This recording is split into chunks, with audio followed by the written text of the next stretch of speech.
자, 오늘 주제를 이렇게 잡았어요. 자, 그러면 자 볼게요. 예.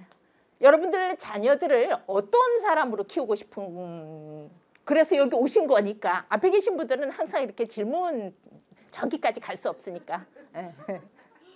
원래는 가야 되거든요. 어떤 아이로 키우고 싶으신 거예요? 그래서 오신 거예요? 정직하지만 또 똑부러지는. 똑똑하고 정직하게. 네, 좋습니다. 따뜻한 사람. 따뜻한 사람으로 키우시고 싶어서요. 폭력의 가해자도 피해자도 아닌 그러니까 선한 역할을 해서 사회에 도움이 되는 그런. 네, 오늘의 주제와 아주. 네. 한 분 더. 저는 배려심이 많은 아이로 키우고 싶어요. 네. 저마다, 예, 저 역시 저도 아들만 둘을 키웠었고, 예, 굉장히 아이들에 대해서, 그쵸? 예, 물론 제 부모 의도대로 되는 것은 아니지만, 그래도 상당히 지금 요 초등학교 이 아동 시기에 내 자녀는요, 상당히 나의 많은 가치관, 윤리관, 도덕관이 들어갈 수밖에 없어요. 최소의 단위인 가정에서부터. 그쵸? 물론 얘네가 이제 학교 교육을 받긴 하지만 최소의 단위 가정 내에서 부모의 역할, 그런 부모의 도덕관, 윤리관, 가치관은 절대적이죠. 오늘 그런 것들에 대해서 좀 한번 해볼 거예요. 예, 그래서 여기서 말씀하셨다시피 아까 내가 폭력 가해자가 되지도 않고 피해자가 되지도 않고, 그거 진짜 좋은 말씀하셨어요. 우리는 대체로 보게 되면 폭력 피해자가 되지 않도록만 노력을 굉장히 많이 하는데요. 이것은 우리가 무폭력이라는 말은 없습니다. 비폭력이라고 하는 말이 있어요. 그렇죠? 무폭력이라는 말은 없어요. 근데 우리가 폭력 없는 세상을 꿈꾸자 또 이러거든요. 그럼 무폭력이 돼야 된단 말이에요. 근데 무폭력이란 말은 없고 비폭력이라고 하는 말은 바로 뭐냐면, 내가 입 꼭 닫고 그냥 아무 사회생활을 하지 않고 가만히 정말 자연에 산다는 거 어디가 어디에 산다처럼 그렇게 사시는 그분들도 사회와 교류를 하시더라고요. 그렇게 살지 우주로 떠나서 지구를 떠나서 살지 않은 이상은 우리 사회의 누구의 구성원으로서 누군가 소통을 하면서 살거든요. 그래서 말과 행동을 한단 말이에요. 그래서 내가 평소에 사회와 관계를 맺으면서 소통을 하면서 말과 행동을 하기 때문에 내가 자칫하게 되면 가해자가 될 수도 있고요. 내가 자칫하게 되면 피해자가 될 수 있는 거예요. 그 팽팽한 긴장된 줄다리기가 바로 비폭력 상황이래요. 비폭력. 예, 그래서 평화롭다 이렇게 얘기하는 거예요. 그래서 좋은 말씀 해주셨습니다. 그래서 나는 절대적으로 가해자 안 될 거야, 나는 절대적으로 피해자 안 될 거야가 없다는 거죠. 우리는 항상 감수성을 가지고, 예, 팽팽한 그런 불안하지만 그런 긴장 상태가 우리의 평생 삶이라는 거예요. 그래서 거기에 대한 인식이 부족할 경우에 한마디로 둔감할 때 내가 가해자가 될 수도 있고 피해자가 될 수도 있는 것. 그래서 서구청에서는 4대 폭력이라고 그러는데, 우리가 성희롱, 성폭력, 가정폭력, 성매매를 이제 4대 기본 폭력이라고 그러는데, 그거를 1시간 동안에 다 할 수는 없고요. 그런 4대 폭력을 예방하기 위해서 우리가 반드시 갖춰야 될 핵심 역량, 지금부터 아이들에게 학교에서는 엄청들 많이 선생님들께서는 노력을 하시더라고요. 그리고 선생님들께서는 우리가 오늘 다뤄야 될 주제를 교육 연수에서도 하세요. 인천시 교육청에서도 하고 교육부에서도 하는데 그거 가지고 부족해서 저희 기관에 연수하러 굉장히 많이 오세요. 자비로. 저희 기관에서 하는 건 지원해 주지 않더라고요. 교육청이라든지 그 차원에서 하는 건 되지만, 그래서 선생님들께서 필요한 것은 자비로 굉장히 많이들 학습하러 방학 때 이용해서 오십니다. 자, 뭐죠? 혹시 여기 계신 부모님들 아직도 가지고 놀고 계세요? 네, 다 졸업하셨어요? 여기 뭐예요? 무슨 인형? 네, 바비 인형. 마텔사. 미국 마텔사의 바비 인형이에요. 언제 만나셨다고 서로 반가워하시는데 등을 보고 앉으시니까 이런 일이 벌어지는 거예요. 예, 미국 마텔사의 바비 인형이잖아요. 전 세계에 끼친 영향은 이루 말할 수가 없죠. 근데 저 바비 인형이요, 21세기 들어오면서부터 엄청난 지탄과 비난을 받으면서 사람의 몸을 좀 갖춰가기 시작했어요. 바비 인형이. 그래서 흑인 인형도 있고요. 네, 그렇죠? 아주 이거는 뭐 사람의 신체의 비율이 아닌 인간에 가까워. 그렇다고 지금 인간의 모습을 한 건 절대로 아니고요. 인간의 모습을 가까이 하게 되었고 여성들도 직업을 가진 바비 인형과 장애라든지 뭐 이런 인형, 휠체어 타고 목발 집은 인형 굉장히 많아요. 그다음에 뭐 소방서 옷을 입거나 그 뭐예요? 저기 경찰관 옷을 입었거나 작업복을 입었거나 이런 바비 인형들이 21세기 들어오면서 왜 이렇게 바비 인형이 변화를 했을까요? 스스로 변화하지 못했었어요. 뭐의 요구에 의해서? 변화하는 사회에 성평등 의식 수준이 높아지면서 그 다음에 성별 간의 여성 남성 간의 평등 의식과 또 뭐예요? 인종 간의 문화 간의 그런 존중으로 인해서 평등으로 인해서 평등의식으로 인해서 마텔사가 거의 뭐 전 세계에 그 중국에서도 만들고 이러는데 인형 시장이 사양길에 접어들었댔었어요. 근데 왜 이렇게 마텔사 바비 인형 이런가 하고 봤더니 너무 시대에 뒤떨어진 뭐 지구상에 존재하지 않는 사람의 몸을 가졌었잖아요. 그래서 사회에 변화하는 그 인종과 성별에 대한 어떤 그런 평등의식 때문에 스스로 변화하게 되는 거죠. 그래서 지금으로부터 십몇 년 전인가 여기 광명에 그 광명 동굴 있잖아요. 거기 앞에 보게 되면 전시관에서 마텔사가 아시아를 돌면서 순회전을 한번 한 적이 있어요. 저도 그래서 제가 이제 이런 강사이다 보니까 가봤었는데 그런 기회가 되면 한번 좀 아이들과 함께 가보세요. 왜 이 인형이 이렇게 변화하게 됐는지 그런 것들. 자, 그러면 저 인형이 오늘 왜 이 인형을 얘기할까요? 아이들이 가지고 놀던 아이들 가지고 놀아요 요즘 아이들? 제가 아들만 둘이라서 바퀴 달린 뭐 장난감들은 엄청 많았는데 인형이 없어서 잘 모르기는 하지만 아이들이 가지고 놀던 저 인형 요즘 잘 안 가지고 논다 그러더라고요. 잘 안 가지고 논대요. 우리 그 부모님들은 혹시 가지고 놀았을 테죠. 저 가지고 노셨던 저 바비 인형을 대체하는 게 요즘 뭘까요? 저 장난감을 대체하는 게 바로 뭐죠? 저 인형을 안 가지고 놀게 되면 요즘에 대체하는 게 있어요. 그거보다 좀 더 자세히. 뭐예요? 셀카 앱. 지금 혹시 본인들 휴대폰에 셀카 앱 가지고 계세요? 네, 가지고 계시죠? 어떤 관계 있을까? 이게 오늘 교육과 무슨 관계가 있을까요? 바비 인형, 셀카 앱. 오늘 지금 우리 교육 내용이 뭐죠? 성인지 감성 향상하기예요. 성인지 감성 향상하기. 21세기에 이 감수성 능력 없게 되면요. 할 수 있는 일이 없어져요. 나의 생존에 관한 문제예요. 셀카 앱. 과거에 가지고 노셨던 바비 인형이 셀카 앱이에요. 셀카 앱으로 변신한 거예요. 변화한 거예요. 새로운 형태로 등장한 거예요. 셀카 앱이 뭔 줄 아시죠? 보정 이미지. 저는 사용하지 않는데 엄청나게 우리 뭐 사무국장님이랑 보게 되면 딴 사람이에요. 완전히. 그리고요. 우리 강사 중에요. 강사 카드에다가요. 그거 올려가지고요. 기절할 뻔했잖아요. 아닌 거예요. 오신 분이 다른 분인 거예요. 그리고 강의를 갔더니요. 거기서 다른 분이 오셨다고 얘기를 하신 적도 있어요. 안 돼요. 과한 보정 이미지에. 네, 그거예요. 바로 뭐죠? 이게 왜 문제가 될까요? 지금 지금 우리의 아이들에게 셀카 앱이 왜 문제가 될까요? 아이들이 셀카 앱으로 자신의 사진을 보정한 것을 누구로 알고 있다고요? 자신으로 알고 있다고요. 그러다 어느 날 거울을 대면하는 순간 어떻게 된 거죠? 내가 아닌 거예요. 환상 속에 살았던 거예요. 그래서 성형외과예요. 부모와 함께요. 보정 이미지 가져와서 그렇게 성형해달라고 하는 아이들이 많대요. 그게 심각한 문제예요.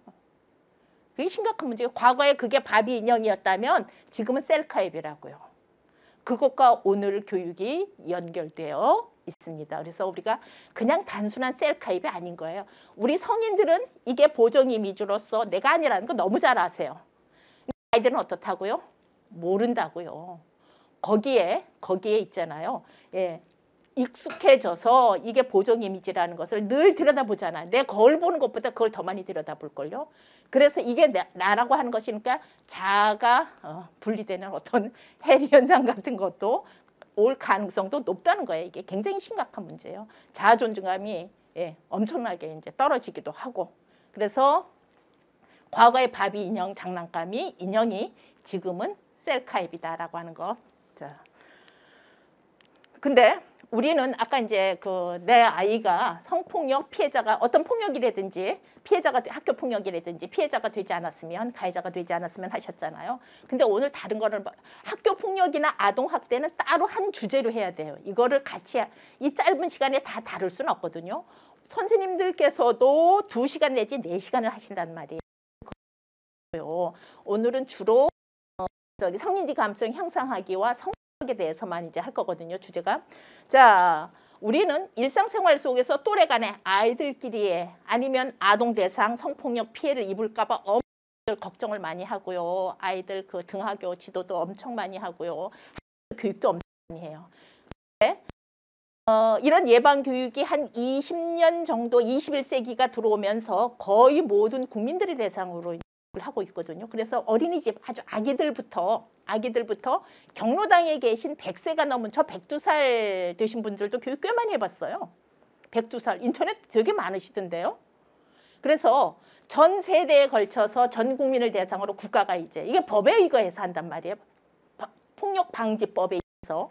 그러면은 우리는 이제 이 교육이 한 20년쯤 했더니 학교 뭐 교사라든지 공무원이라든지 군인이라든지 뭐 다 의무거든요. 학교 얘네들도 이거를 받지 않게 되면 진급을 할 수가 없단 말이에요. 그래서 의무기 때문에 이 정도로 이제 받았기 때문에 현실에서의 성폭력, 성범죄 예방에 대해서는 많이들 알아요. 아이들 물어보게 되면 대답도 엄청 하고. 근데 최근 들어서 디지털 성범죄, 특히 이제 우리가 조주빈 유명하잖아요. 예. 텔레그램 집단 성착취 사건을 겪으면서 나타난 이건 뭐 새로운 신종 범죄는 아니에요. 그 전부터도 많이 있었으니까 디지털. 거기 플러스 요즘 아이들 피해 입는 게 뭐가 많은지 아시죠? 이거 메타버스 가상세계에서 이거를 성범죄 인식을 못 하시더라고요. 얘네 나예요. 아바타는 나예요. 나. 가상버스 속에서 메타버스에서 가상세계에서 입는 성폭력도 성폭력이 근데 신고를 안 하고 있더라고요. 이건 나 현실 아니야. 아바타예요. 신고해야 돼. 실제적으로 엄청나게 성추행도 많고요. 이 과정에 그루밍으로 들어가서 딥페이크까지 가게 돼서 피해를 입는 아동들 엄청 많아요. 이게 숫자가 결코 아니에요. 근데 아이도 인식을 못하고요. 학부모도 인식을 못한다는 게 상당히 심각해요. 지금 메타버스 가상세계 속에서의 아이들은 현실에서 절반 살고 가상세계에서 절반 산다고 보시면 되잖아요. 예, 얘네들의 스마트폰, 이 휴대폰이라든지 뭐 이런 것들은 어떻게 생각을 하고 있을까요? 여러분들은 휴대폰을 어떻게 생각하세요? 스마트폰을? 어떻게 생각하세요? 스마트폰을? 뭘 어떻게 생각해? 뭐 늘 쓰는 거니까 뭐. 예, 그쵸? 없어서는 안 될 거. 예, 저 스마트폰 안 가지고 강의 갔다가 저 어떻게 쓸까요?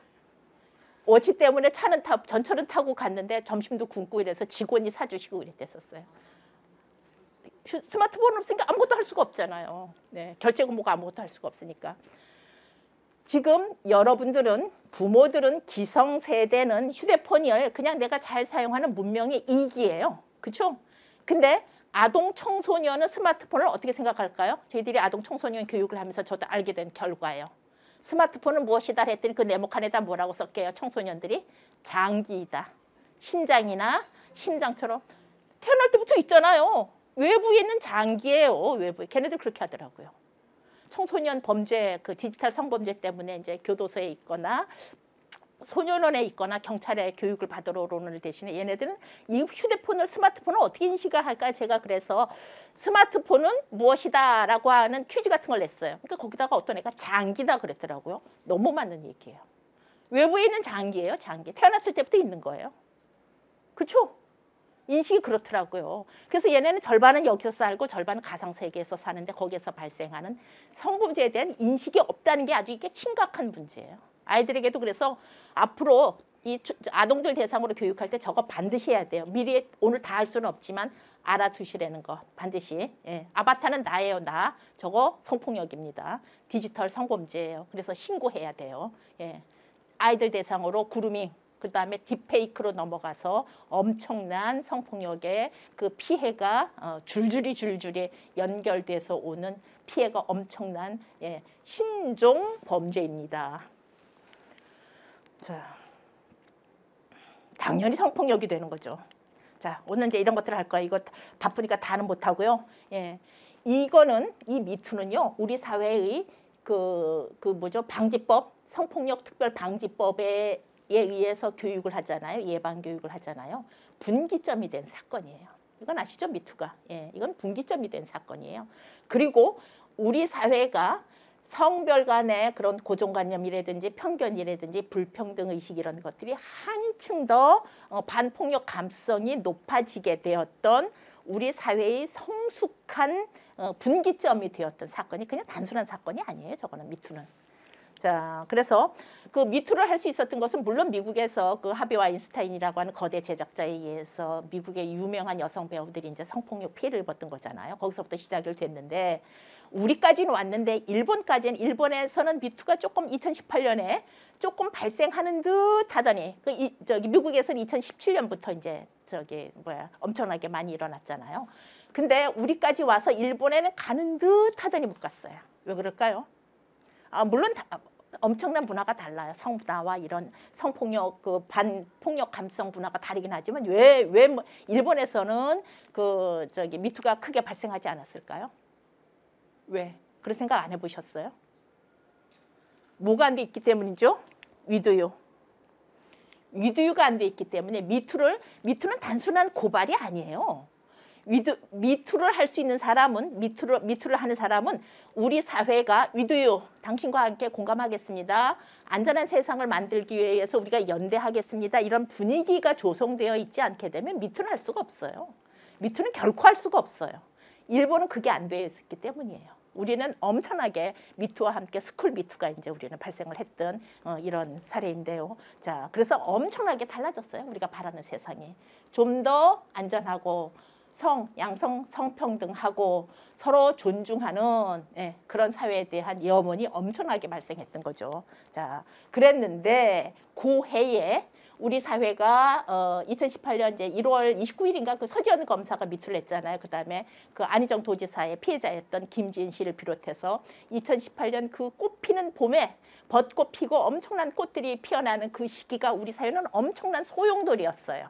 그때 대법원에서 이런 판결이 나왔어요. 이거 엄청난 판결이에요. 바로 뭐냐면 그 성희롱 사건을 고발을 해서 성폭력 형사 사건이 되었던 게 있어요. 근데 여기에 대법원 판사님이 이런 판결을 내렸어요. 이건 누가 성인지 감성을 가지란 얘기냐면 판사들에게 한 얘기예요.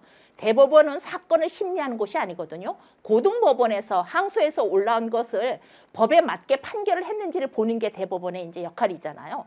근데 이 대법원의 대법관 이 한 분이 여기에 뭐라고 했냐면 성인지 감수성을 잃지 말고 판결해라 이랬단 말이에요. 이거는 대법원의 대법관님이 이렇게 판결을 내린 것은요. 전 국민 우리 사회 구성원 모두에게 하는 얘기나 똑같아요. 모두에게. 그러니까 판사들에게 니들 판결 내릴 때 성인지 감수성 가지고 판결해. 이건 얘기는 즉 바로 뭐냐면 우리 사회 구성원들에게 성인지 감수성을 높이세요. 이런 얘기예요. 이거 굉장히 중요하거든요. 이때부터 성폭력 예방 교육의 주제가 성인지 감수성 향상하기가 되었어요. 근데 저 대법원 판사님은 없던 말을 만들어낸 게 아니에요. 양성평등 기본법에 있었지만 특별법을 연구하시는 학자이거나 그다음에 이렇게 저희들과 같이 하는 활동가 이런 사람들만 쓰던 용어이지 언어이지 일반 시민들은 사용하지 않던 거였어요. 그러니까 이게 뭐예요? 대법원에서 판결을 내렸으니까 저희들 강사들은 성인지 감수성 향상하게 교육을 해야 되는데 콘텐츠가 없어요. 그 강사들도 잘 몰라요. 그래서 저희들도 연수도 엄청 받고요. 학습도 엄청나게 했었거든요. 그 해가 2018년 그 해는 정말 바빴던 해예요. 그래서 도대체 이게 뭐냐. 그래서 지금까지 폭력 예방 교육의 핵심은 성인지 감수성이에요. 그래서 다 잘 아시겠지만 짧은 시간에 한번 정리 좀 하고 갈게요. 자, 이거예요. 성인지 감수성. 젠더에 기반해서 배제와 차별이 일어나게 되는 사회 문화적 요인이 무엇인지를 이해하는 능력. 그런데 이렇게 해도 어려워요. 그렇게 알기 위해서 뭘 또 우리가 알아야 되죠? 젠더를 알아야 되잖아요. 섹스가 아닌 젠더. 젠더는 사회문화적인 성. 예. 젠더를 알아야 되잖아요. 젠더에 기반을 했대요. 이렇게 교육해도 어려워하시더라고요. 그래서 최근에 와서 가장 쉬운 건 바로 뭐냐면 바로 이거예요. 예. 성별 고정관념에 의해서 생긴 문제를 인식하고 해결하는 능력이에요. 이게 가장 쉽더라고요. 교육을 해봤더니 이것보다 더 쉬운 게 없어서 제가 이렇게 하고 있어요. 예. 그럼 성별도 고정관념을 알아야 되는 거예요. 그렇죠? 자, 이제 해볼게요.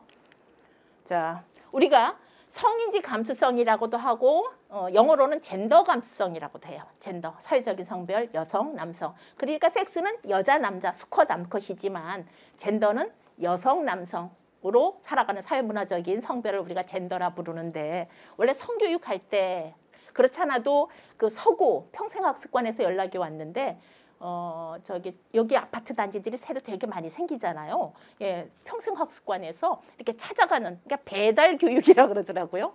찾아가는, 그러니까 그 커뮤니티 안에서, 아파트 커뮤니티 안에서 부모, 아동 가지신 분들이 성교육을 요청하셨다는 거예요. 그래서 어제 전화를 받았거든요. 성교육. 그러니까 저런 거 해달라는 얘기예요.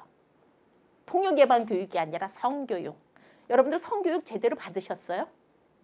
그게 제일 문제예요. 과거에는 되게 많이 했거든요. 저 학교 강당에서도 교육을 엄청 많이 했는데 요새 다들 일하러 나가시기도 하고 이 코로나로 뭐 이렇게 하여튼 그래서 학교에서 성교육이 많이 이루어지고 있지 않은데 성교육은 일회성으로 끝나서는 안 되고요. 한 5회기에 걸쳐서 해요. 본격적인 성교육은 그렇게 하거든요. 자, 그래서 우리가 다른 말로 젠더 성인지 감수성이라고도 하고 젠더 감수성이라고도 해요. 젠더. 그래서 이거에 대해서 한번 좀 해볼게요. 자, 잘 보세요. 집에서 소꿉놀이만 하고 놀아. 여자들끼리 놀아야지. 연유하고 절실하게. 넌 여자니까 여자들이랑 놀아야지. 너네가 왜 이렇게 칠칠하니? 여자가 왜 그렇게 뚱뚱해? 여자애가 왜 이렇게 머리 많아? 공부를 못하면 얼굴이라도 예뻐야지. 얌전하게 놀아야지. 왜 이렇게 뛰어다녀? 여자애들은 머리가 길어야 예뻐. 여자 얼굴이 흉터나서 어떡하냐? 야, 여자애가 왜 이렇게 힘이 세? 무슨 여자애가 남자애처럼 다리를 쫙 벌리고 왔니? 너 왜 그렇게 행동이 거칠어? 무슨 여자애가 그렇게 많이 먹냐? 넌 여자애가 왜 그렇게 못생겼냐? 입이 왜 이렇게 험해? 나보다 팔이 두껍네. 여자는 풀 끝이야. 야, 나대지 마라. 너 여자애가 그렇게 많이 먹어? 여자 목소리가 왜 그래? 아, 이거 커피 줘. 여자는 남자리라면 내야 돼. 야, 넌 여자가 친구도 아니냐? 다리가 왜 이렇게 굵어? 무다리야? 여자가 컴퓨터도 못 쳐? 여자가 공대를 간다고? 남자는 여자하기 나름이지. 위험한데 일찍 좀 다녀. 여자 직업으로 선생님이 최고지. 거기 아가씨, 거기 아줌마, 남편은 일 안 해? 너 시집은 언제 갈래? 여자가 무슨 운전을 해. 아휴, 다음엔 아들 낳아야지. 여자가 재수를 한다고? 여자애가 화장품 하고 다녀. 운전하는 꼴 보니까 딱 김여사네. 그렇게 하고 다니면 남자가 좋아하겠냐? 너 엄마가 그래도 돼? 여자가 담배를 펴? 너네 음식을 못해? 엄마한테 안 배웠어? 아무래도 남자가 낫지 않아? 너 생긴 건 안 그런데 의외로 여성스럽다. 어디 여자가 남자 천천히 해. 여자가 운동도 해? 여자가 애교가 좀 있어야지. 가시나이년들 키워놔봐야 아무짝에 쓸모없어. 집구석에 죄다 째진 것들만 있어가지고. 여자가 집에서 살림을 해야지. 밖으로 나돌아다니지 말고. 여직원한테 커피 타라 그래. 여자 목소리가 담장을 넘어가면 안 돼. 여자 머리가 그게 뭐냐. 남편 밥 차려줄 시간 아냐? 할 일 없으면 집에 가서 드라마나 보세요. 자, 저거는 배우들이 아니고요. 교육 현장에서 만난 유아부터 노년에 이르기까지 여성들이 듣기 싫었던 얘기예요. 그러니까 저에겐 뭐예요? 사회가 니는 여자로 태어났으니까 여성성을 강요하면서 이렇게 살아야 돼. 그게 바로 뭐예요? 성 역할, 고정관념 또는 편견이라는 얘기예요. 저에게 엄청 들어봤어요. 저도 교사였거든요. 근데 우리 엄마하고요, 저희 아버지는요, 맨날 여자 목소리가 담을 넘어가면 안 돼서부터 여자 머리가 그게 뭐냐, 화장을 하고 다녀야지, 치마를 입어야지, 바지를 입는 저 치마 안 입거든요. 근데 우리 엄마 이제 돌아가셨어요. 그래서 잔소리 하시는 분이 한 분은 돌아가셨는데 아버지가 아직도 97세 되신 아버지가 아직도 보면 그래요. 그렇게 오래 간다고요. 무슨 인지 아셨죠? 그러니까 저거 사회가 요구하는 성 역할 고정관념, 강요, 억압, 여성성에 대한 억압, 저게 젠더예요. 젠더. 저렇게 이해하시면 돼요. 자, 우리 사회가 여성들에게 저걸 요구하잖아요. 비교해보세요. 남성들에게는 뭘 요구하는지. 여성들에게 저렇게 요구하는 반대급부로 그런 사회는 남성이 살기 좋으냐? 훨씬 살기 힘들어요.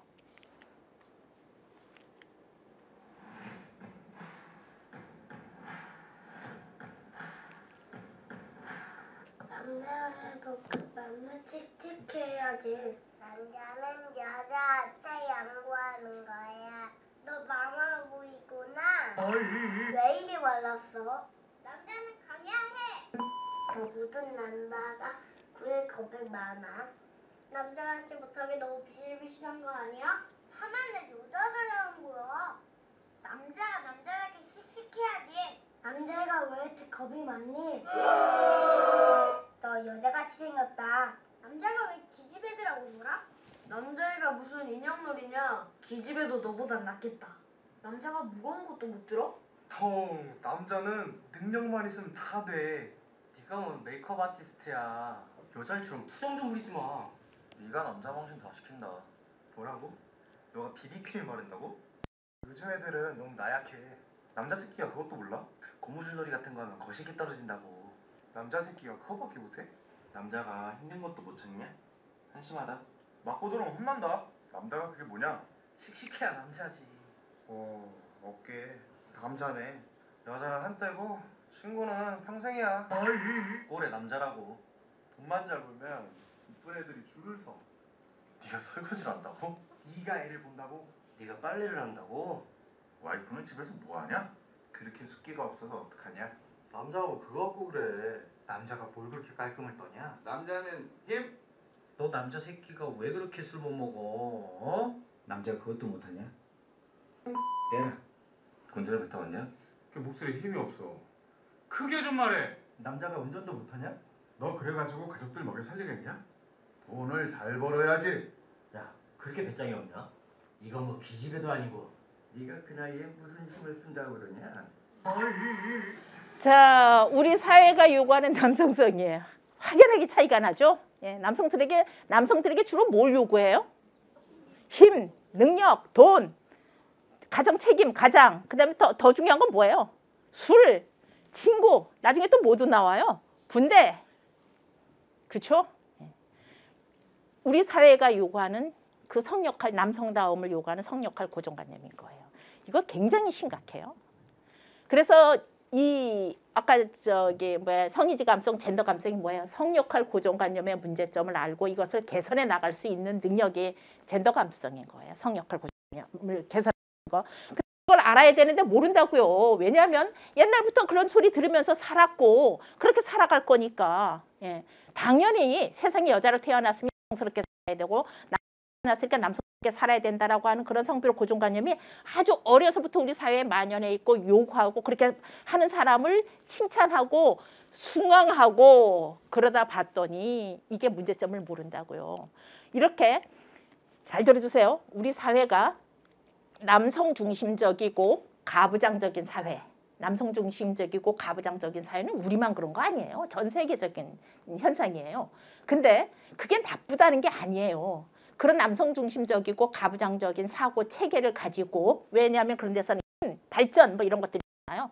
그래서 20세기까지 우리 사회를 이끌어온 원동력이 된 것도 사실이라고요.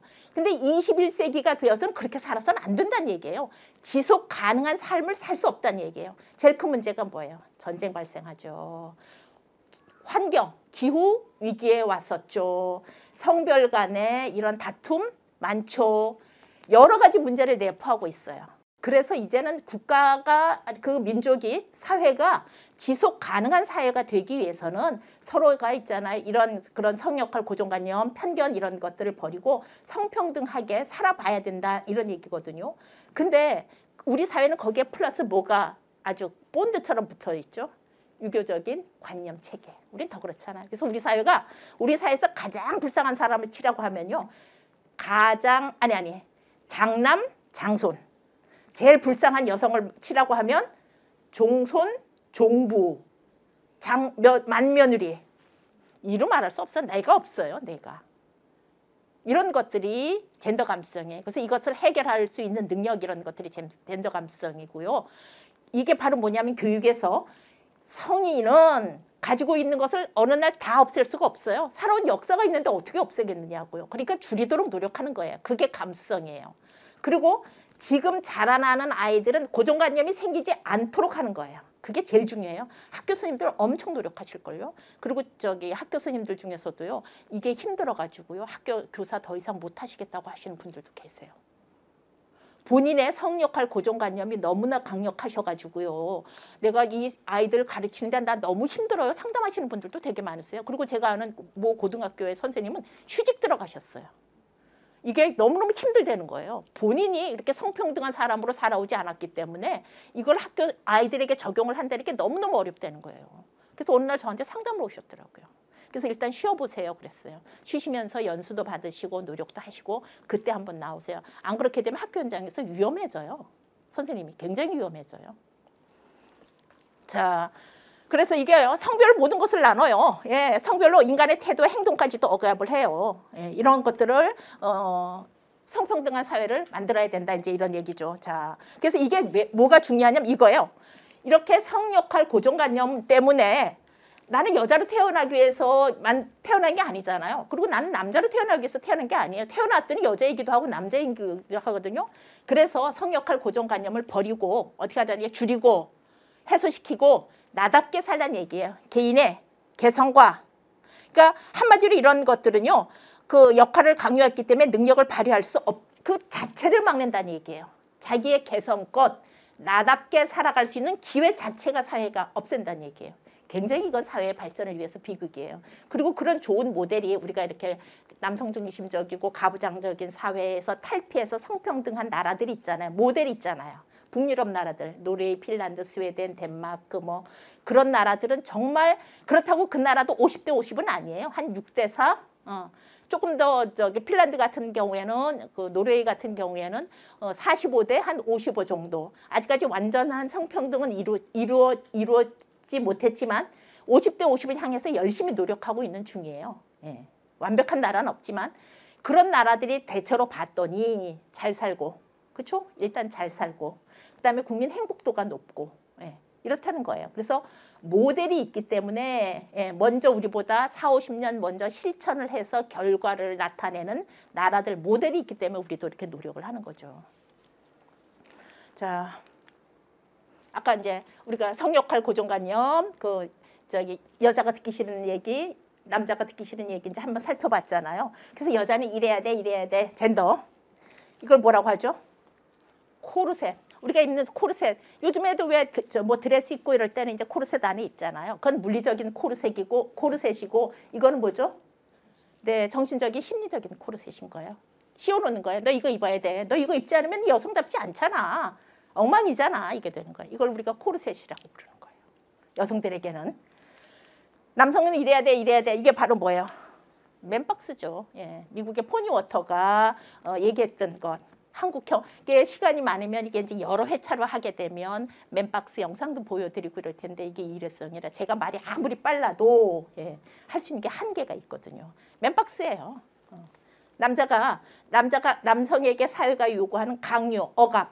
이게 남자는 이래 술 잘 먹어야 돼, 친구가 좋아야 돼, 군대 갔다 와야 돼. 이런 것들이 다 맨박스라는 얘기예요. 이런 것들이 다 편견이에요. 편견.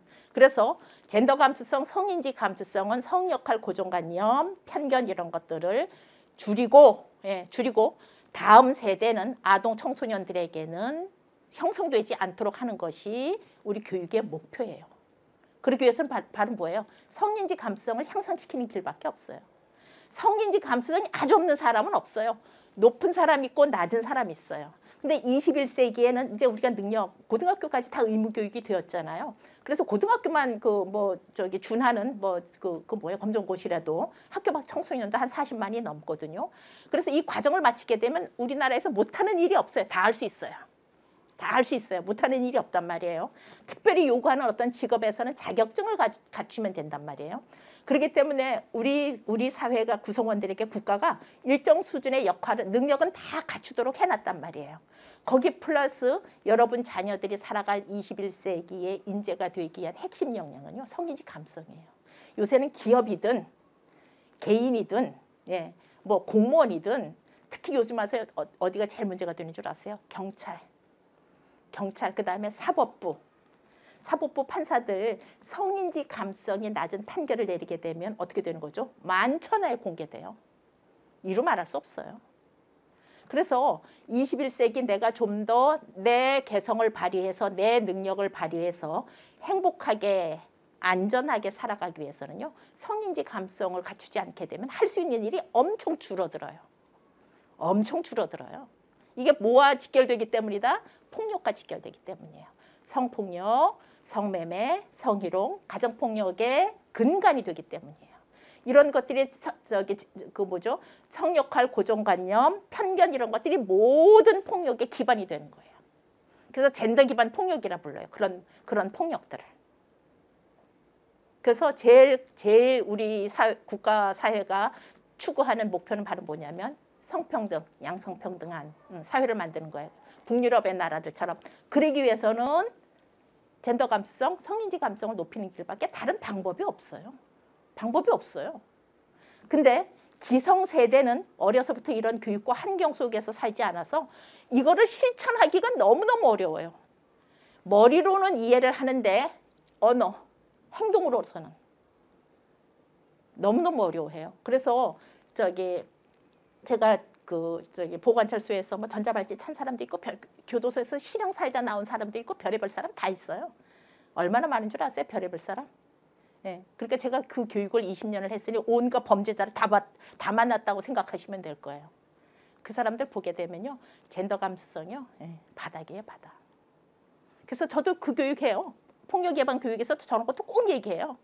그럼 그분들 40시간 아니면 판사가 판결을 내릴 때 40시간, 80시간, 어떤 사람 200시간도 내려요. 지난번 대학원생은요, 같은 동료 대학원생을 성추행하고 막 그래서 200시간을 판사가 내렸더라. 요새 200시간 내리는 판사 없는데 실형 대신에 200시간을 내렸더라고. 자기 DNA 정보, 생체 정보 포함해서 다 형사사법 포털에 등록해야 돼요. 다 검색하면 다 나와요, 성범죄자들.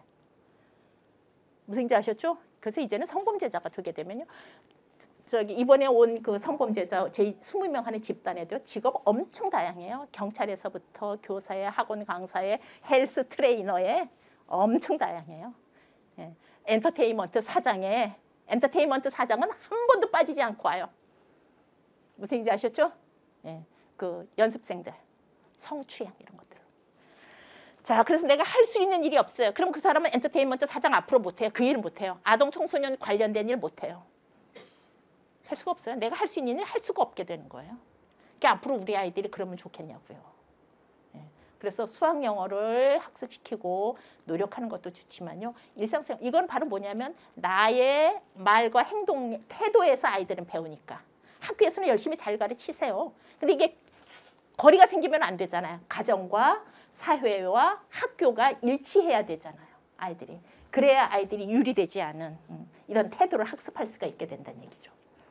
이게 이제 아셨죠? 그래서 코르셋 나오게 되면 입는 코르셋 생각하지 마세요. 요새 코르셋 입는 분들은 잘 안 계세요. 뭐 드레스 입거나 이럴 때를 제외하고는 그 코르셋이에요. 심리적인 용어, 코르셋.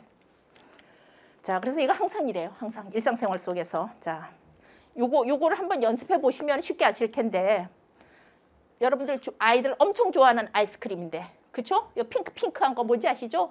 이 사건 아세요? 아시죠? 그래서 혹시 아실 것 같아서 이거 가지고 와서, 워낙 아이스크림들을 좋아하시니까 아이들과. 얘잖아요. 얘 있잖아요. 코로나 오기 전이에요. 이 광고 이틀을 채 못했었어요. 이틀 못하고 시민들이 난리가 나서, 특히 학부모들이 아이를 성적 대상화한다 그래서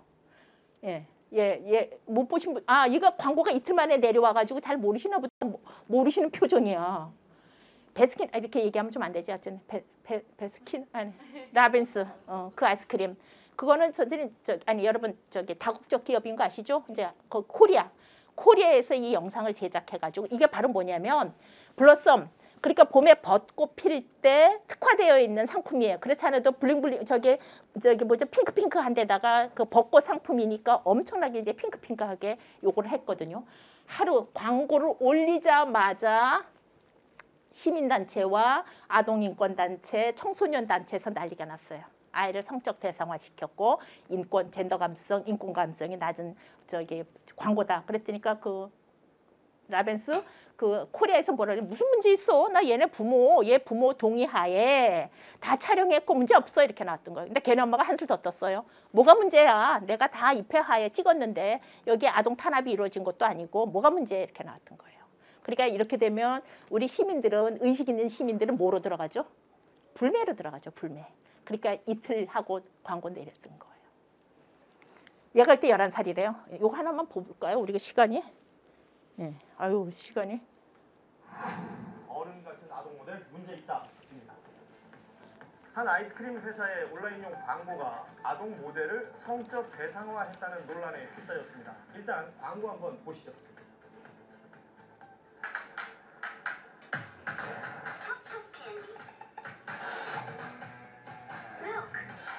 이런 여름은 처음이야. 톡톡 튀는 너만의 여름을 즐겨봐. 해당 모델은 이제 만 11살인 어린인데요. 성인 여성 같은 화장을 하고 어깨를 드러낸 원피스를 입은 채 아이스크림을 먹는 입술이 이 광고에서는 강조가 됩니다. 이 광고가 공개되자 어린아이를 성적 대상화했다는 비판이 제기됐는데요. 결국 해당 아이스크림 업체는 불편하다는 의견을 수용하겠다면서 하루 만에 광고를 중단했습니다. 또 최근 아동복 쇼핑몰에서도 아동 모델을 성인 여성 모델처럼 꾸미는 등 선정적이고 자극적인 이미지가 논란이 되기도 했었는데요. 저는 어른들을 기준으로 아이들을 꾸미고 연출하는 것 같아서 다소 거북하다라는 생각이 들었습니다. 이 공감위원들은 어떻게 보고? 자, 공감위원까지 못 가고 이제 여기. 얘가 평소에 아동복 모델 하는데 이렇게 했대요. 이때는 이제 기본 이렇게 피부색만 했겠죠. 아이스크림 광고는 굉장히 잘해야 돼요. 뭐와 직결될 가능성이 높죠? 이미지상. 음란물.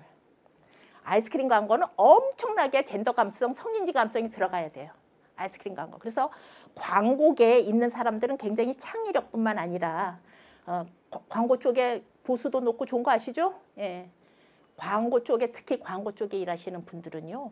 엄청 창의성만 따져서는 안 돼요. 젠더 감수성, 성인지 감성이 낮게 되면 일자리에서 잘려요. 할 수가 없어요. 엄청난 손해를 보는 거예요. 그러니까 저기는 광고 제작자와 광고주 그 라빈스 코리아가 젠더 감성이 아주 바닥인 거죠. 안 되는 거예요. 이제는 굉장히 창의성만 뛰어나도 내가 할 수 있는 일이 없어져요. 그런 광고 회사에 다음 광고를 의뢰하겠느냐고요. 그래서 현재는 보게 되면 현재는 우리 일반 시민들이 젠더 감성, 성인지 감성이 훨씬 높아요. 그래서 끌어가는 형국이에요. 계속 저런 광고 나오게 되면 이의제기예요. 그래서 하루나 이틀을 못 버텨요. 거의. 그게 다 여러분들 역할이에요. 여러분들 같은 분들이 엄청나게 난리들을 한바탕 난리를 쳐줘야 되는 거예요. 그래야 정신을 차리죠. 그래서 원래는 사회는 어떻게 만들어가야 되냐면 의식 수준이 높은 사람이 사회를 끌고 가는 거예요. 끌고. 어쩔 수 없어요. 그거는. 어디든지. 우리나라뿐만이 아니라 세계적으로. 그래서 생각지도 못하고 있었고 의식이 낮은 사람들이 함께 딸려오는 거죠. 함께 가는 거예요. 성인지 감성 나만 높아서 되는 게 아니거든요. 나, 우리 사회, 기업 모두가 높아야 되는 거니까. 자, 이건 할 수가 없어서 한번 좀 읽어주시겠어요? 제가 국어교사 출신이다 보니까 강의 중에 시가 꽤 들어가요. 근데 오늘은 조금만 빨리 할게요. 나 하나 꽃피어 조동화. 나 하나 꽃피어 풀밭이 달라지겠느냐고 말하지 말아라. 네가 꽃피고 나도 꽃피면 결국 풀밭이 온통 꽃밭이 되는 것 아니겠느냐. 나 하나 물들어 산이 달라지겠느냐고도 말하지 말아라. 내가 물들고 너도 물들면 결국 온 산이 활활 타오르는 것 아니겠느냐. 네, 좋습니다. 조동아 시인의 고맙습니다. 자, 있잖아. 나부터예요. 나부터. 내가 꽃 하나 피웠다고 봄이 온 건 아니지만 곧 봄이 돼요. 내가 봄을 알리는 역할을 한다고요. 그 다음에 가을 산 마찬가지예요. 내가 단풍이 들게 되면 곧 온산이 단풍산이 되는 거예요. 나예요, 나. 내가 어느 날 내가 무슨 뭐 유창한 영어 실력이라든지 뭐 그런 건 없다 하더라도 내가 굉장히 내 입에서 성인지 감수성, 젠더 감수성이 높은 말들이 나오게 되면 주변 사람들이 다 이렇게 쳐다보게 돼요. 뭐 멋진 옷을 입고 명품백을 들어서 사람들이 시선을 받는 거 절대로 아니에요. 그 사람이 어떤 말을 하느냐. 이게 말은 인격이잖아요. 인격. 그리고 말은 그 인격은 머리부터 발끝까지 온몸에 깃들어요. 온몸에 깃들고요. 그 사람에게 관점을 주고요. 생각의 틀. 우리가 존재의 집이기도 하잖아요. 언어는. 그래서 내가 하는 말이 굉장히 중요해요. 아이들에게만 영향 끼치는 게 아니에요. 내 가정, 내 친지, 내 이웃, 내 사회. 엄청나죠. 자, 이걸 다 할 수가 없어서. 그래서 이런 것들을 젠더 기반 폭력이라 불러요. 그래서 피해자가 여성이 지금 그 경찰청은 한 86%, 대검찰청은 93%로 집계하더라고요. 절대 다수의 남성 가해자에 의해서 여성 피해가 있는 것을 우리가 젠더 기반 폭력이라 그러는데, 남성 피해자도 점점 늘어나고 있고 동성 간에 여성에 의해서도 그렇고 성별 동성 간에도 엄청 많이 발생해요. 과거에는 없었을까요? 과거에도 있었죠. 근데 지금 왜 이렇게 남성 피해자도 늘어나고 있을까요? 신고를 하니까 지원을 받고 보호를 받고 치료를 받을 수 있기 때문이에요. 제가 볼 때 제가 저기 그 보관철소에 꼭 동성 한 20명 하게 되면 한 3명 정도는 동성 간에 발생해서 오거든요. 이게 사건이 발생 빈도가 더 높아진 게 아니라 제가 볼 때 신고가 늘어난 것 같아요. 신고. 과거에는 남자답지 못하게 이중으로 남성성을 강요하는 사회에서 남성이 나 성폭력 피해자라고 말을 할 수가 없었댔었어요. 근데 이제는 법과 제도로 완비가 되어서 이제 말하는 거예요. 이런 것들. 이걸 볼 시간이 없어요. 요것만 볼게요. 이제 잘 들어주세요. 이제 아까 왜 대법원 판결 말씀드렸잖아요. 젠더 감수성, 성인지 감수성 이런 것처럼 성폭력인지 아닌지를 판단하는 것은 동의 여부에 달렸다라고 하는 대법원 판결이 2019년에 내린 게 있어요. 동의. 그래서 왜 대법원 판결은 전 국민들에게 해당한다 그랬잖아요. 그래서 학교에서 우리가 학교든 일반 시민이든 범죄자 교육할 때도 반드시 있잖아요. 성인지 감수성 향상과 플러스 이제 저는 성범죄자들을 하니까 동의 여부에 대해서 굉장히 여러 가지 동의에 대해서 실질적으로 뭐 어떤 성관계를 할 때도 뭐 사정을 하느냐 마느냐에서부터 굉장히 그런 것도 굉장히 심각하거든요. 다 성폭력으로 처벌받아요. 그럴 때 동의 여부를 굉장히 자세하게 교육을 해요. 이 사람들 다 동의하지 않아서 온 거기 때문에. 그랬는데 아이들 대상으로 교육을 할 때, 아이와 노인으로 교육을 할 때 우리나라 콘텐츠가 마땅치 않아요. 그래서 가장 기본인 걸 보여드릴 테니까 그래서 상대방의 동의 없는 이 동의도 자발적인 동의예요. 회유나 협박이 아니고요. 설득이 아니고요. 자발적이고 명시적인 동의 가장 기본이 이거예요. 아이들을 이해시킬 수 있는. 어린이를 위한 동의. 이게 너야. 알아, 너랑 똑같지는 않아. 그렇지만 그냥 너라고 생각해보자. 이건 너의 몸이야. 그리고 너의 몸에 대한 모든 것은 네가 결정할 수 있어. 너 말고 다른 사람은 너의 몸에 대한 권한이 없어. 친구들도 없고 낯선 사람도 없고 네가 아는 어른들에게도 없어. 누구도 네 몸에 대한 결정을 할 권한이 없어. 너 외에는 없어. 그게 바로 신체적 자율권이라는 거야. 동의라는 건 그런 거야. 사람들은 모두 다 달라. 어떤 사람들은 앉는 걸 좋아해. 어떤 사람들은 앉는 걸 싫어해. 사람들은 모두 자기가 편한 것을 결정할 수 있어. 앉는 걸 좋아하는 사람은 아무나 마음대로 껴안아도 될까? 아니, 상대방의 동의를 받아야 해. 동의를 했는지 어떻게 알 수 있냐고? 물어보면 돼. 내가 안아도 되니? 응, 그래. 손잡아도 괜찮아? 아니, 그러지 마. 알겠어. 누군가 응이라고 대답하지 않았다면 안아도 될까? 나는 그건 동의를 하지 않는 거야. 아주 간단해. 동의를 구하고 답을 들으면 되는 거지. 만약 동의를 받기 위해 선물을 주거나 겁을 줬다면 그건 동의가 아니야. 종종 어른들이 어린이들에게 이것저것을 시키려고 하는데 이모 잘 가라고 뽀뽀해줘. 이럴 때도 어린이가 결정할 수 있어. 아니요, 싫어요. 그냥 인사만 할게요. 어린이들이 동의할 권리가 없는 것들도 있어. 법적인 계약을 맺을 수 없고, 투표할 수 없고, 성적인 것에 동의할 수 없어. 어린이니까. 만약 어린이가 동의할 수 없는 것을 어른이 시킨다면 그건 잘못된 일이야. 어른의 잘못이지 어린이의 잘못이 아니야. 그리고 그럴 땐 선생님처럼 믿을 수 있는 어른에게 얘기하는 것이 중요해. 왜냐고? 너의 몸이기 때문이야. 누구도 네 몸을 이래라 저래라 할 권리가 없어. 동의를 연습해봐. 예, 엄청나게 학교에서는 성폭력 예방 교육 시간에 저거 기본으로 해요. 학교에서 어린이집이나 학교에서 하고 있다는 사실을 잘 아시고 부모도 이제 보호자도 아셔야 되니까. 근데 이런 우리가 인권의 개념이 이렇게 쭉 확장되어 오듯이 동의의 개념도 이게 확장된 거예요. 과거에는 어그리먼트, 암묵적인 동의, 그래서 대답하지 않았거나 외면했거나 그런 것들은 다 예스로 여겼거든요. 근데 요게 2018년, 19년 요때부터는 컨센트로 의미가 좀 더 축소가 되었어요. 컨센트. 그러니까 적극적이고 명시적인 동의에. 그래, 예스 민지 예스. 그러니까 그래, 좋아, 오케이만 동의해요. 대답을 하지 않았거나 잔대거나 외면을 한 것은 다 노예요.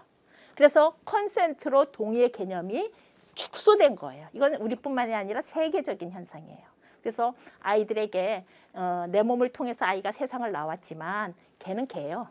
아무리 사랑하고 뭐 한다 하더라도 이 세상에 하나뿐인 아주 소중한 존재, 우리가 아끼고 사랑하고 보호해야 할 아이들이지만 인격적으로 걔는 걔예요. 그래서 여러분들의 자녀들은 아동 청소년일 때까지 우리가 보호해야 할, 부양해야 할, 양육해야 될 우리의 책임과 역할이 있잖아요.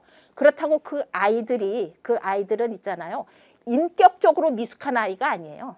나나 우리 자녀나 똑같이 인격적으로는 대등해요. 그냥 아직까지 신체적으로 정신적으로 성장 단계에 있기 때문에 미숙할 뿐이에요. 성장하는 과정 속에 있지만. 그렇지만 인격적으로는 절대로 미숙한 존재가 아니에요. 그래서 네 몸은 네 것이에요. 그래서 성적 동의를 얘네가 이제 청소년 돼서 연애를 하기도 하고 성인이 돼서 이제 연애를 하기도 할 때 반드시 지켜야 될 것 중에 하나가 바로 뭐냐면 성적 동의를 주고받는 것인데 이것은 어느 날 갑자기 뚝 떨어져서 있잖아. 이루어질 수 있는 게 아니에요. 일상생활 속에서 서로 동의를 주고받는 이런 엄청난 그런 일상생활 속에서 이루어져야 될 동의인 거예요. 그래야 아이들이 성적인 동의도 실천할 수 있게 되는 거예요.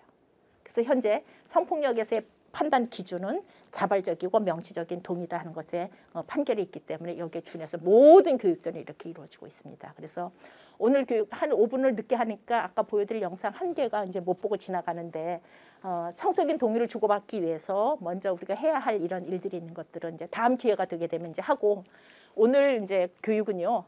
일상생활 속에서 성인지 감성 향상하게 나와 아이와 우리 가족과 우리 사회 이웃이 함께 하는 거예요. 그래서 어느 날 갑자기 내가 이런 말들, 내가 쌓아온 내 삶이 있고 역사가 있는데 어느 날 이런 것들이 입에서 뚝 떨어지진 않거든요. 그래서 했을 경우에는 어떻게 하면 되죠? 저도 노력할 뿐이 이 세상에 완벽한 인간은 아무도 없어요. 그래서 저렇게 성역할 고정관념, 편견 이런 것들을 내가 태도로 보였거나 말을 하게 되면 그 다음에 어떻게 하면 되는 거죠? 사과를 하면 되는 거예요. 그 다음에 우리가 줄이도록 약속하고. 모 초등학교에 갔더니 저런 말 하게 되면 선생님이 칠판에다가 스티커를 하나씩 붙이게 하셨더라고요. 모 초등학교 갔더니. 예. 그래서 그 학교도 서구인 것 같아. 다음 주에 제가 서구의 모 초등학교 6학년 하루 종일 교육을 해요. 그 학교에서 아이들 성추행 사건이 발생했대요. 가끔 저희 서구에 그러고 와요. 남동구도 그러고. 그렇게 되면 그 학교는 6학년에서 발생했으면 6학년 전체 반별 수업을 해요. 저렇게 하루 종일 가서 해야 돼. 어떤 날은 이틀에 걸쳐서 하고. 어떤 중학교에서도 그럴 때도 있고 반별 수업을 해요. 반별. 맞다. 다음 주에 참 서구에 뭐 학교가 있어요. 그렇게 되면서 이 폭력이 발생하게 되면요. 그 후속 처리 엄청나게 힘들어요. 요새 뭐 학교 폭력 사건 문제도 많고 이러죠. 폭력 사건이 발생하게 되면 학교 구성원들 그러니까 학생에서부터 선생님에 이르기까지 엄청나게 힘들어요. 여러모로. 예. 그래서 이런 것들은 예방이 최고의 예방. 그래서 이런 젠더 기반 폭력들은 우리가 젠더 감수성, 성인지 감수성을 향상하는 것밖에 다른 방법이 없어요. 그래서 일상생활 속에서 그래서 가족들끼리 약속을 하시는 거예요. 예, 저런 걸 했을 때 사과하고 다시는 하지 않기 위해서 어떤 방법들이 있을까? 이럴 때 서로 지적해 주게 된다거나 이럴 때 서로 기분 나빠하지 말고 뭐 노력하기 이런 것들은 각자 가정에 맞는 어떤 그런 규칙 이런 것들을 세우셔서 실천하는 수밖에 없어요.